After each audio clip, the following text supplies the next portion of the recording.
Halo semuanya. Kalian pernah gak sih makan es krim yang teksturnya super lembut sampai meleleh di mulut?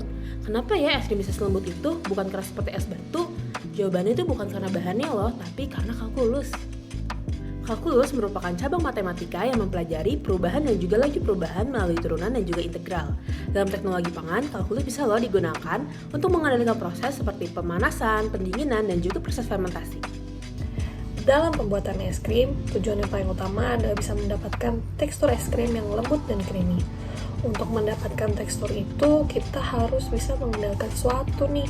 Apa ya? Ya, mengendalikan ukuran kristal es selama proses pembekuan.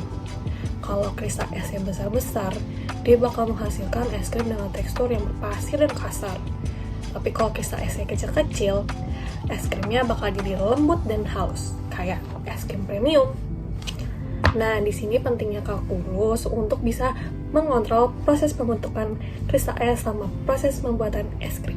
Kita menggunakan turunan atau derivatif untuk menghitung laju perubahan suhu selama proses pembekuan. Semakin besar nilai dt-nya, artinya pendinginan berlangsung cepat dan semakin kecil ukuran kristal esnya yang terbentuk. Karena itu, mesin ice cream selalu berputar atau churning sambil membekukan, supaya pembekuan berlangsung cepat dan merata. Jadi, semakin besar nilai dt-nya, artinya es krimnya semakin halus. Makanya, mesin es krim itu muter terus bukan karena gabut, tapi karena, kalkulus. Selain turunan, digunakan juga integral untuk menghitung total energi yang diperlukan untuk pendinginan agar es krim tetap stabil. Kesimpulannya adalah, kalkulus berperan besar dalam optimasi pembuatan es krim, pembentukan tekstur, dan juga efisiensi pembuatan es krim. Tanpa kalkulus, mungkin es krim akan terasa keras seperti batu. Nah, maka dari itu, kita harus ingat bahwa kalkulus bisa manis kalau dinikmati. Kalian pernah nggak lihat regal yang bentuknya sama, tapi warnanya bisa beda sedrastis ini? Yang satunya normal, sedangkan yang satunya gosong. Padahal waktu pemanggangannya cuma beda beberapa menit loh. Tapi kok bisa ya sedrastis ini? Ternyata ini bukan masalah ovennya loh, tapi karena ada kalkulus di baliknya.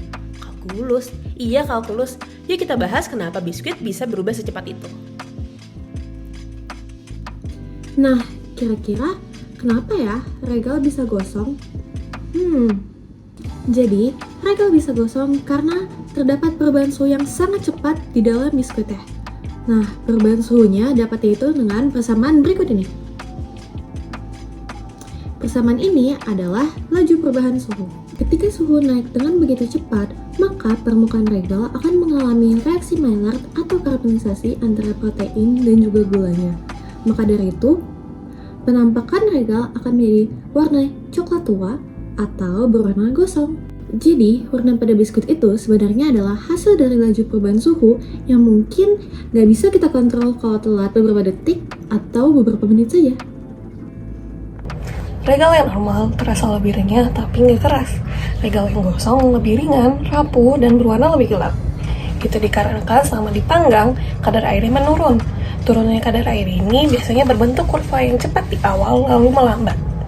Turunan dari kurva itu bisa memberitahu kita kapan regal mengering lebih cepat. Kalau kita terus memanggang regal melewati titik itu, mulai terjadi overdrying, sehingga reaksi yang dihasilkan adalah reaksi Maillard yang berlebihan, sehingga produk yang dihasilkan adalah regal yang gosong. Kita bisa pakai kalkulus untuk cari waktu pemanggangan optimal dengan tujuan untuk mendapat warna yang pas dan teksturnya tanpa penggosong. Dengan melihat grafik moisture dengan waktu, kita bisa cari titik optimal di mana kadar air cukup rendah tapi belum melewati batas gosong. Itu sebabnya regal yang dipanggang lebih dari 2-3 menit langsung berubah warna karena dia lewat titik optimum. Jadi, regal normal dan regal gosong bukan cuma soal oven, tetapi ada laju perubahan suhu, penurunan kadar air, dan optimasi waktu yang semuanya adalah bagian dari kalkulus. Next time, kalau gosong, bilang aja derivatifnya lagi agresif.